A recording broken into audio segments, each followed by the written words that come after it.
Hello everyone. ಪ್ರಶ್ನೆ ಸಂಖ್ಯೆ 38 C ಯನ್ನ ಗಮನಿಸಿ.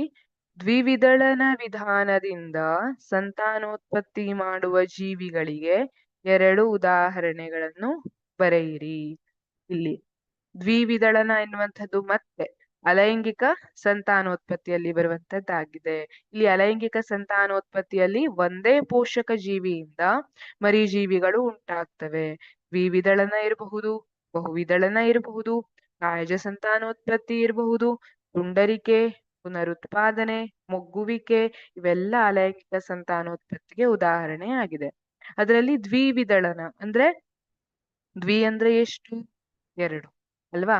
ಹಾಗಾಗಿ ಒಂದು ಜೀವಕೋಶ ಇರುವಂತದ್ದು 2 ಮರಿಕೋಶಗಳಾಗಿ, ಅಥವಾ ಒಂದು ಪೋಷಕ ಜೀವಕೋಶ ಇರುವಂತದ್ದು 2 ಮರಿ ಜೀವಕೋಶಗಳಾಗಿ ವಿಭಜನೆ ಹೊಂದುವುದನ್ನ ದ್ವಿವಿದಳನ ಅಂತ ಕರಿತೀವಿ.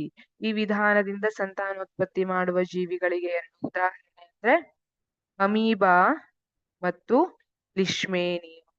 ಇದು ಅಮೀಬಾ ನೋಡಿ, ಒಂದು ಜೀವಕೋಶ ಇರುವಂತದ್ದು 2 ಜೀವಕೋಶವಾಗಿದೆ.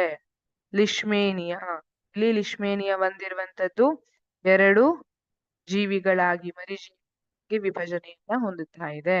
ಹಾಗಾಗಿ ಅಮೀಬಾ ಮತ್ತು ಲಿಶ್ಮೇನಿಯಾ ಎನ್ನುವಂಥದ್ದು ದ್ವಿವಿದಳನ ವಿಧಾನದಿಂದ ಸಂತಾನೋತ್ಪತ್ತಿ ಮಾಡುವ ಜೀವಿಗಳಿಗೆ 2 ಉದಾಹರಣೆಗಳಾಗಿವೆ. Thank you.